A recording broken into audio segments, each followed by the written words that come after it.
Okay, so in chapter 11, we're going to continue to talk about nutrition and exercise and sports.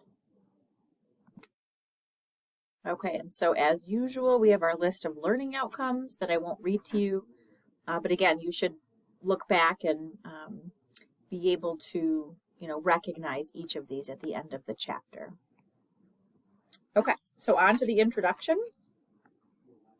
So healthy eating and exercise are obviously essential to good health.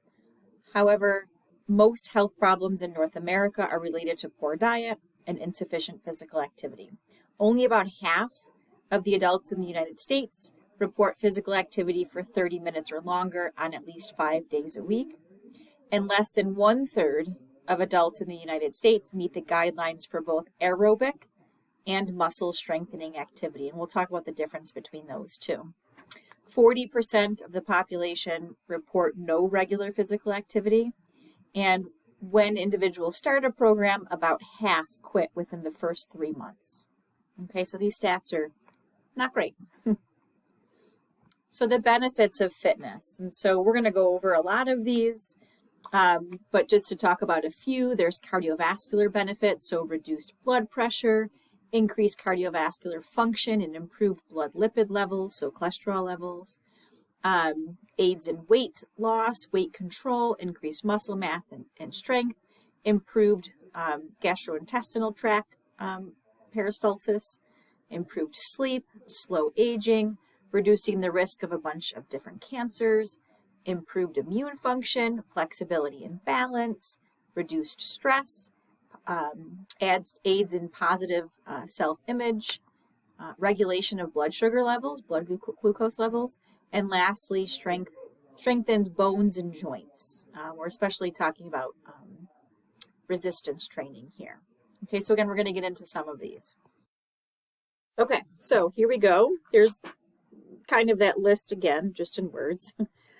So again, enhanced heart function reduces the risk of heart disease, stroke, high blood pressure, so all associated with cardiovascular disease, improved balance, reducing the risk of falls, better sleep, healthier body composition, less fat and more lean muscular tissue, reduced injury, stress reduction, again, improved blood pressure, cholesterol levels, better glucose regulation, blood glucose regulation and immune function, weight control, reduced risk of type 2 diabetes. Again, certain types of cancers like colon cancer have been shown to be reduced with physical activity.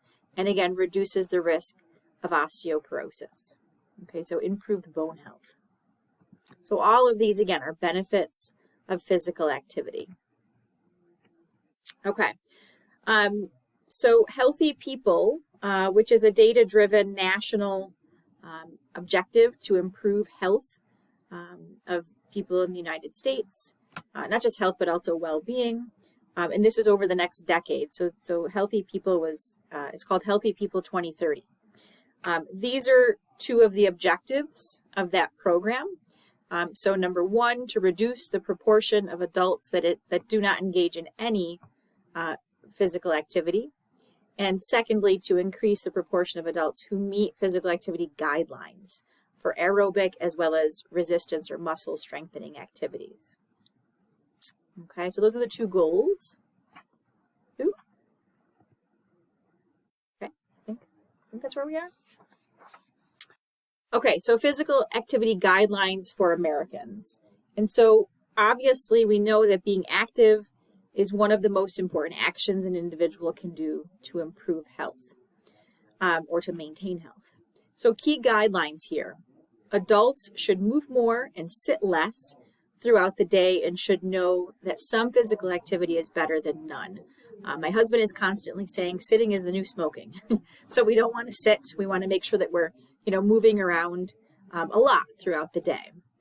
It's recommended that each week adults should engage in between 150 to 300 minutes of moderate intensity or 75 to 150 minutes of vigorous aerobic activity, so high intensity, or an equivalent combination of the two. Okay, so we should be moving a lot every day. Additional health benefits can be gained if we add more than 300 minutes of moderate intensity physical activity a week. Okay, so the more the better. Adults should also perform muscle strengthening activities of moderate or greater intensity that involve all major muscle groups on at least 2 days per week, 2 or more days per week. Okay, so resistance training, weight training is going to be important as well as aerobic. Okay, so characteristics of a good fitness program. A good physical fitness program has to meet your personal goals. And again, that's personal.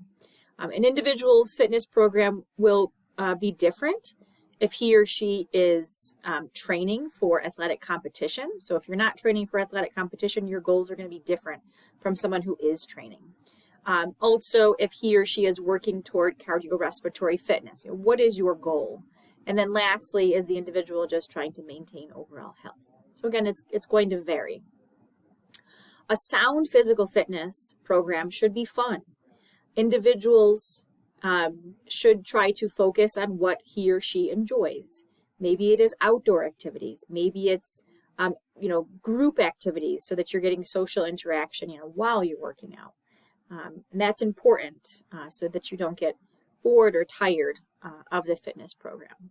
It should still be purposeful, organized, and planned, but it can be fun. Okay.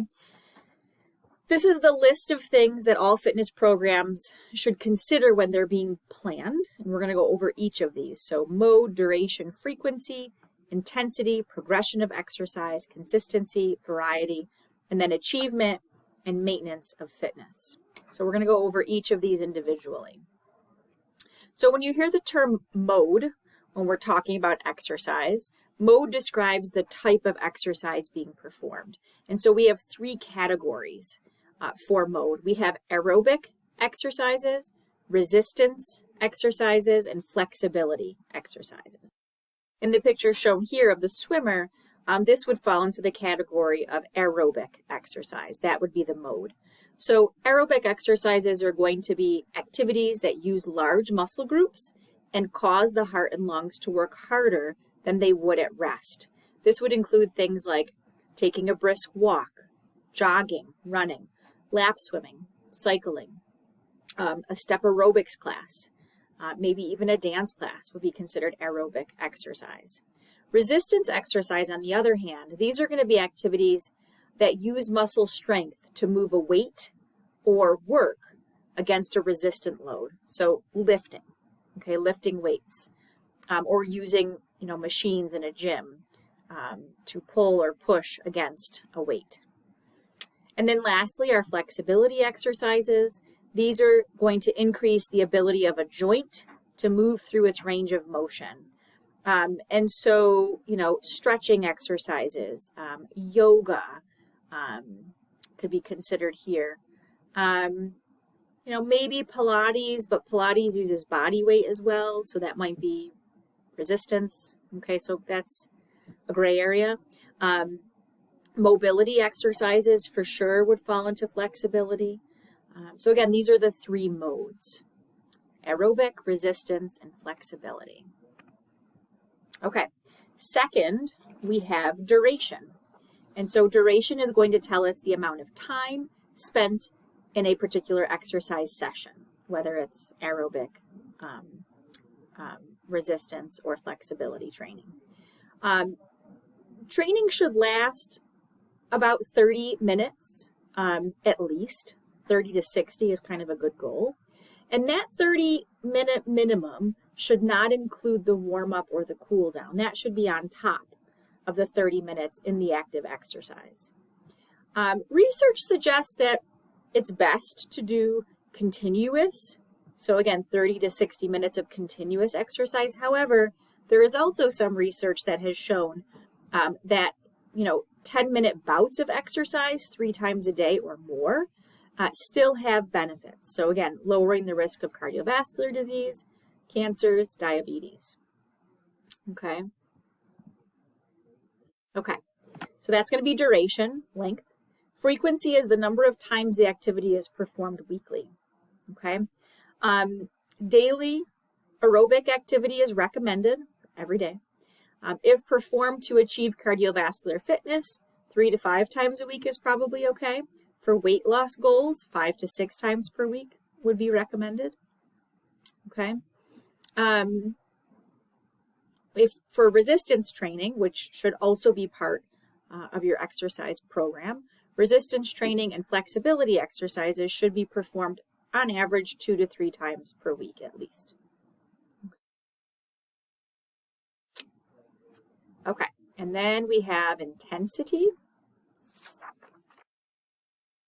Okay, and so intensity is going to be the level of effort that is required to complete the activity, to complete the exercise. And so 3 levels: low, moderate, high intensity.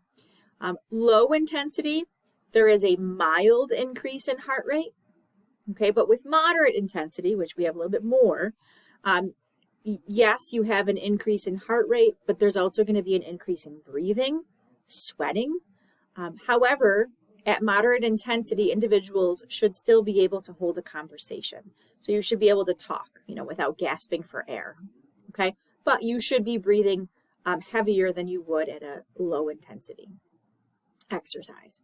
At high intensity, there is a significant increase in breathing.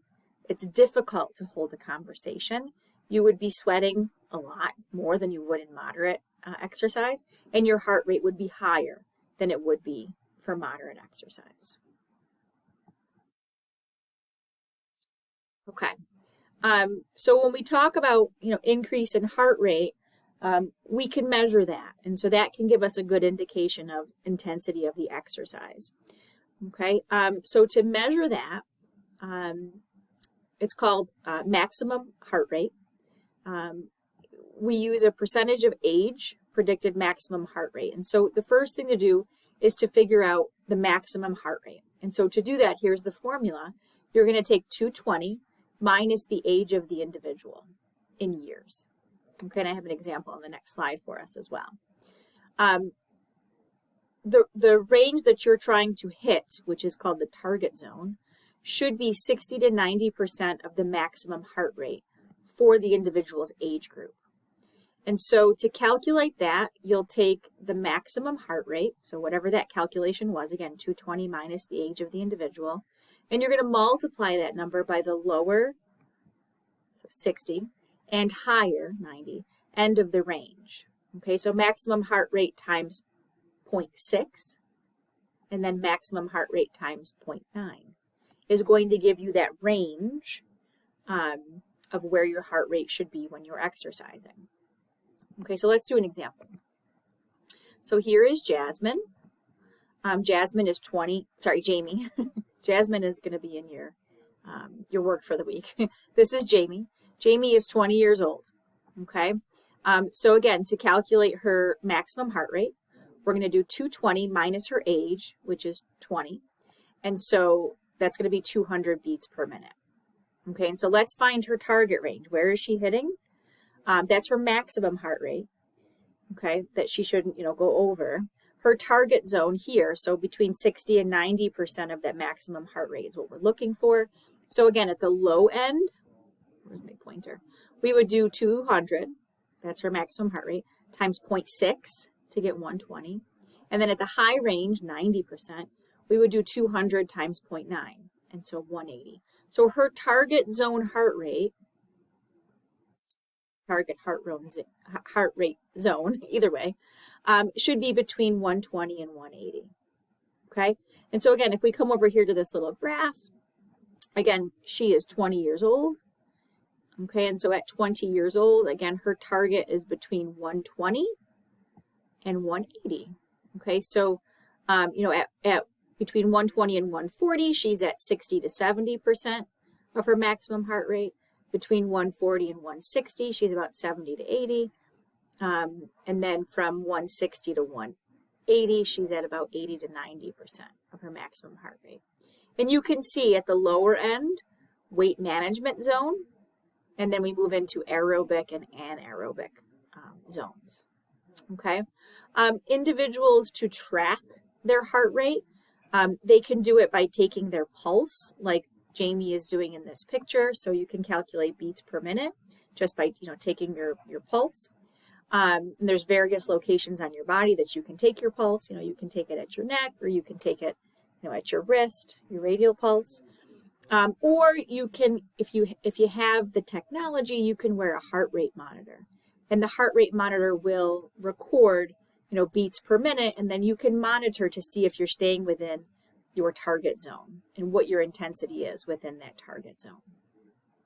Okay. Okay. So then we're going to just briefly talk about intensity and rating of perceived exertion, which is short RPE. There is a scale, and this scale can also be used as another mechanism to determine intensity, alongside heart rate, alongside other physical things that you will see, like sweating, increased breaths, things like that. So again, this is perceived. It is a scale that goes from 6 to 20, and the numbers correspond to a subjective feeling of exertion. Okay, so how does the individual feel? Do they feel like this is hard, somewhat hard, very hard, or is this light effort, no effort? So again, it is subjective. To achieve fitness, individuals should aim for moderate intensity, so about a 12 to 15. So they should feel like they're doing something. Okay, so somewhat hard in this range, especially for endurance training, and then for weight training, you want to be hard. Okay, going way up here is probably not necessary to achieve fitness. And again, if you're too low, if you're not feeling anything, if you're walking very slowly, the intensity is not high enough, you're not going to achieve cardiovascular fitness. Okay. So again, 12 to 15 on this scale would mean working at moderate intensity. So individuals here, their heart rate would be up. They would be breathing pretty heavily, but they would still be able to hold a conversation. They would be sweating, okay, but not to the point where it's difficult to hold a conversation, or they're sweating kind of profusely, or their heart rate is, kind of way up. Actual exertion will vary with different fitness levels. So the more physically fit you are, the more cardiovascularly fit you are, your heart rate may not go up, that high, or you may not feel like a certain exercise is somewhat hard or hard because you do it all the time. So it's not that difficult for you. So again, it is subjective, especially depending on your fitness level. Okay. So we are on intensity and oxygen needs. And so, again, as you exercise, your oxygen demands are going to go up because your muscles are using oxygen for aerobic cellular respiration to make ATP, which we talked about in previous chapters, and we're going to talk about again in this chapter. So measuring oxygen consumption during exercise can help us to determine intensity. Energy needs, again, dictate the amount of oxygen being used by cells. And so the more energy being used by cells while you're exercising, the more oxygen you will need to keep going. Okay? There's something called the treadmill test that's commonly used to measure this. This, again, measures oxygen consumed on the treadmill as treadmill speed or treadmill grade, so the incline, is increased until no more oxygen can be consumed. At that point, it's called VO2 max. This is the maximum amount of oxygen that the body can take in, transport, and use during intense exercise. Okay? It's measured in milliliters per kilogram of body weight per minute. And again, it reflects a person's aerobic fitness. How efficiently their heart, lungs, and muscles work together, taking in oxygen, transporting oxygen, and using oxygen. The higher an individual's VO2 max, the more cardiovascularly fit the individual is. Okay? Okay, and then progression. This tells us how the duration, frequency, and intensity increase over time. The first few weeks of a new fitness program, so 3 to 6 weeks, are considered to be the initiation phase. The next 5 to 6 months are the improvement phase. So, the person doing this program should get better at whatever their exercise activity they're doing. And then once intensity and duration increase to a point where it can't be increased anymore, if physical gains are being achieved and they can't get any further, then the maintenance phase begins. Okay. Consistency. And so this is pretty obvious, right? Consistency is key. Exercise should be part of our daily lives. You should exercise when it fits best into your lifestyle. It doesn't need to be first thing in the morning. It doesn't need to be in the afternoon. It doesn't need to be at night. It's when you can get it in. When schedules are tight, your college students, some of you may be parents or taking care of parents. We all have very, very busy lives.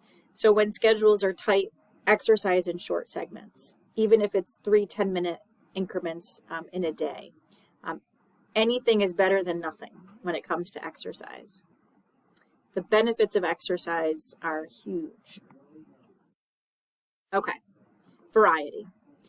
So we need to have a variety of different activities. We do know that, right, aerobic activity alone is not enough. So let's say, for example, you're a runner and you run 5 days a week. That's wonderful, but you should also be doing resistance training to build muscle.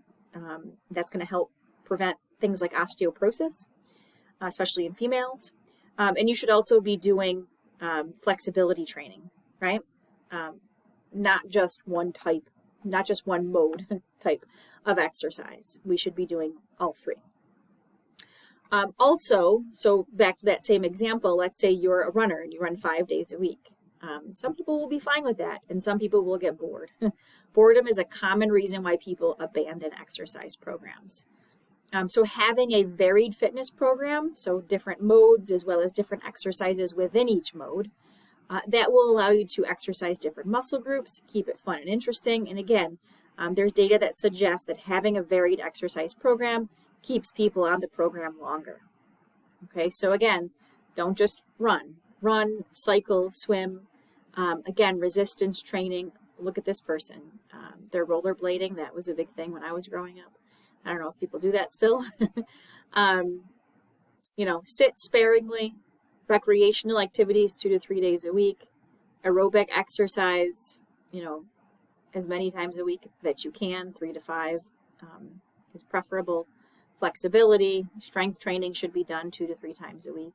And then any other type of physical activity, get out and do it. The more you move, the better. Okay. So we are on to achievement and maintenance of fitness. So before starting an exercise program, especially if you're an active male over 40 or female over 50, should be discussed with a healthcare provider. Okay? Even if you're younger, it's not a bad idea to talk about what your fitness plan is with your healthcare provider, with your doctor at your annual physical. You should also assess and record baseline fitness scores on your fitness goals to use as benchmarks. Okay, so you want to run a 5K. How much can you run on day one? Just so that you can see your progression. Start with short intervals at the lower end of your target zone, at the lower end of your target zone for heart rate. Work up to 30 minutes per day. And again, sessions can be broken into 3 10-minute sessions. And again, 30 minutes is the least amount that you should be getting. So you have to work up to that, but again, 30 to 60 really is a great target. As fitness progresses, again, begin concentrating on goals and start to work at the higher end of your target zone. Okay. When exercising, we have to make sure that we're preparing to exercise appropriately and that we are ending our exercise appropriately. And so there should always be a warm-up and a cool-down included. And this should not be part of the 30 minutes. It should be additional time. So 5 to 10 minutes of low-intensity activity. For your warm-up, it's important because it increases body and muscle temperature before you really start to use those muscles. And if it's done low intensity, it won't deplete energy stores. For cool down, again, you're helping the body to recover slowly, helping that heart rate to come down slowly. And again, it should return to normal. The more physically fit you are, the faster your heart rate will return to normal after, moderate intensity activity. Okay, we'll start 11.3 in the next video.